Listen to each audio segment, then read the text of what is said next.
உங்கள் favourite TV ஷோக்களை இனி miss பண்ண தேவையில்லை. ZEE5 இல் முற்றிலும் இலவசமாக காணுங்கள், இங்கேயும் எப்பொழுதும். டார்லிங், உனக்கு ஒரு விஷயம் சொல்றேன். நான் இது வரைக்கும் யார்கிட்டயுமே ஷேர் பண்ணதில்ல. ஏன் சந்தோஷ் கிட்டயும் நான் சொன்னதே இல்ல. நீயும் யார்கிட்டயும் சொல்லக்கூடாது. சந்தோஷம் நீயும் என்ன கல்யாணம் பண்ணிக்கோன்னு சொல்லிக்கிட்டே இருக்கீங்கல்ல. எனக்கு என்ன அந்த ஃபீலிங்கே இல்லன்னு நினைக்கிறீங்களா?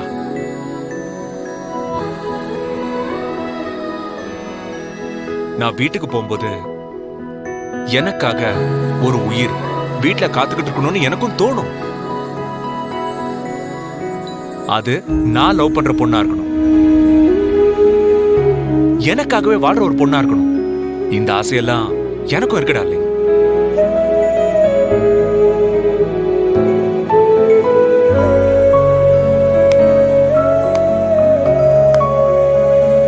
ஆனா எனக்கு இப்போ 42 வயசு ஆயிடுச்சு. இனிமே யார் என்ன கல்யாணம் பண்ணிக்க போறா?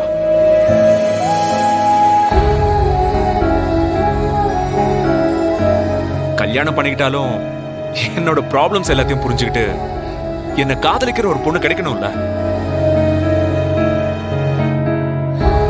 எங்க அதை பத்தி ரொம்ப எக்ஸ்பெக்டேஷன் உருவாக்கிக்க வேணும். பெரிய பெரிய கனவெல்லாம் வளர்த்துக்கிட்டு கடைசியில தோத்து போடுவேணும்னு ரொம்ப பயப்படுவேன்.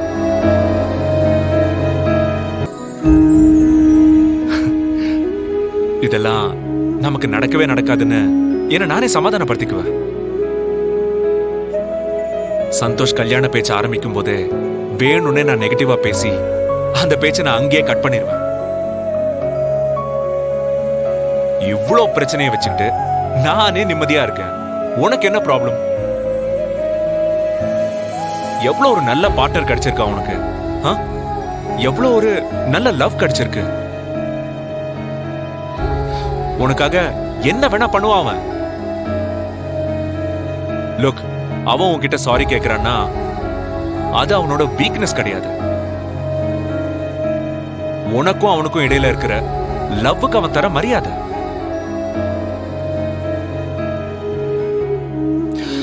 Don't lose it, darling. Please, அந்த லவ் காப்பாத்தி வச்சுக்க.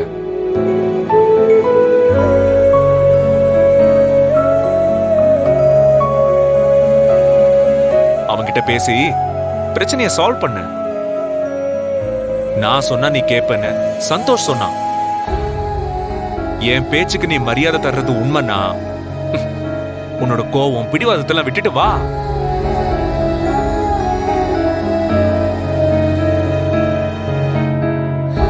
உனக்கு 5 minutes டைம் கொடுக்குறேன், ஓகேவா?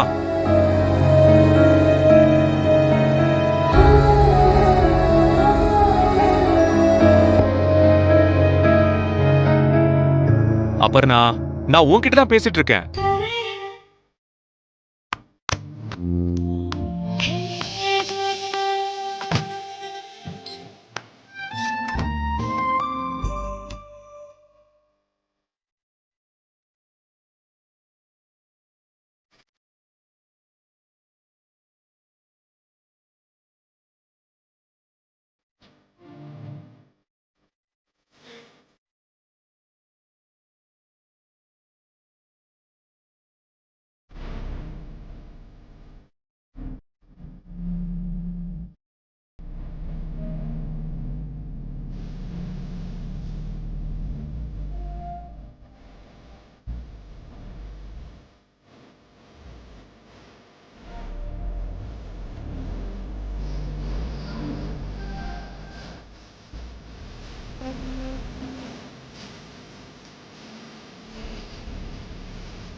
அப்பா, ஹோட்டல்ல அந்த பையனை பார்க்க அரேஞ்ச் பண்ணது நீங்க தானே?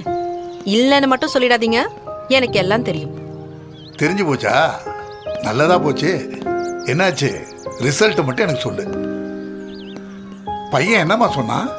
பிடிக்கலன்னு ரிஜெக்ட் பண்ணிட்டான். அவன் சொல்றதும் சரிதான்ப்பா.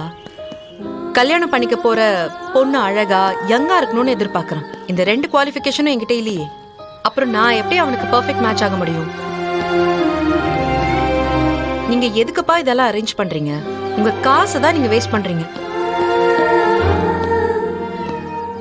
இது வேஸ்ட் இல்லம்மா, என்னோட முயற்சி. வாழ்க்கை முழுக்க நீ இப்படியே இருக்கிறத என்னால பார்த்துட்டு சும்மா இருக்க முடியாதுமா. என் வாழ்க்கையில எனக்கு ஒரே ஒரு ஆசைதாம்மா, நான் போறதுக்குள்ள உன் கல்யாணத்தை நான் பார்க்கணும்.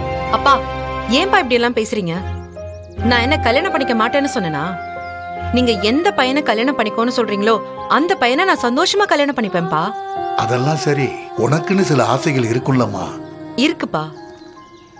நான் எப்படி இருக்கேனோ அப்படியே அக்செப்ட் பண்ணிக்கிற உங்களை மாதிரி ஒருத்தன் வேணும். ஹாய் கௌதம், சாரி பாஸ், கொஞ்சம் லேட் ஆயிடுச்சு. ஏன் நண்பா கோவமா இருக்கேன்? ஏன் இப்படி பேசாம வர? என்னமோ அன்னைக்கு தெரியாம நடந்துருச்சு, அதை விடுறா. என்னடா தெரியாம நடந்து போச்சு? என்கிட்ட சொல்லாம கொள்ளாம அங்கிருந்து போக தெரிஞ்சது இல்ல, அப்புறம் என்ன? உங்க 2 பேருக்குள்ள சண்டை வந்தா சமாதானம் பண்றதுக்கு இந்த ஃப்ரெண்டு வேணும். நீங்க 2 பேரும் நார்மல் ஆயிட்டா அப்புறம் இந்த ஃப்ரெண்டு வேணாம் இல்ல? ஏய், அவன் சமாதானம் ஆனாதானே நார்மல் ஆகிறதுக்கு. அவதான் சமாதானமே ஆவலையே. வேணும்டா, வேணும், உனக்கு நல்லா வேணும். என்ன நண்பா நீயே எப்படி சொன்னா எப்படி? வேற எப்படிடா சொல்றது? அப்புறம் நான் வாஷ்ரூம்ல கோவமா இருக்கா, கதவே திறக்க மாட்டேங்கிறான்னு நீ தானடா சொன்ன. ஆமா சொன்னேன். அத நம்பி அபர்ணா தான் உள்ள இருக்கான்னு என் வாழ்க்கையில நடந்த மொத்த கதையும் சொல்லிட்டேன். ஆனா உள்ள இருந்தது அபர்ணா இல்ல. இது வேற யாரோ ஒரு பொண்ணுகிட்ட என் பர்சனல் ஃபீலிங் எல்லாம் சொல்லி புலம்பிருக்கேன்டா. அப்படியா? யார் அந்த பொண்ணு? என்னப்பா பாக்குறீங்க? உங்களை மாதிரியே என்ன அன்பா பாத்துக்கிற ஒருத்தர் வேணும். வேற எதுவும் தேவையில்லப்பா. அன்பா பாத்துக்கிற புருஷன் கிடைச்சா அதுவே போதும். அம்மா, இந்த உலகத்துல இந்த மாதிரி வித்தியாசமா யோசிக்கிற ஒரே ஆள் நீ மட்டுமாதாம்மா இருப்ப. அந்த கடவுள் உன்னை மட்டும்தான் ரொம்ப நல்லவளா படைச்சிருக்காரு. என்னப்பா சொல்றீங்க? ஆமாம்மா, கடவுள் படைப்புல நீ ஒரு மாஸ்டர் பீஸ். இல்லப்பா, என்ன மாதிரியே ஒரு மாஸ்டர் பீஸ் இந்த உலகத்துல வேற ஒருத்தன் இருக்கான். நேத்து தான் பார்த்தேன். அப்படியா? எங்கம்மா பார்த்த? ரெஸ்டாரண்ட்லப்பா. ஆ, முகத்தை பார்க்கல, ஆனா தான் வாழ்க்கையில நடந்த எல்லா கதையையும் வேற யாருக்கோ சொல்றதா நினைச்சு என்கிட்ட சொல்லிட்டு இருந்தான். நான் அதையெல்லாம் தற்செயலா கேட்டேன், அவ்வளவுதான். அவன் சொன்னதெல்லாம் கேட்டதுக்கு அப்புறம் தான் எனக்கு ஒண்ணு புரிஞ்சுது. என்ன மாதிரியே யோசிக்கிறவங்க இந்த உலகத்துல எத்தனையோ பேர் இருக்காங்கன்னு. அதுல நிச்சயம் யாரோ ஒருத்தரை கடவுள் எனக்காக படைச்சிருப்பாரு. ஜீ5 ஆப்பை டவுன்லோட் செய்து அனைத்து எபிசோடுகளையும் இலவசமாக பாருங்க.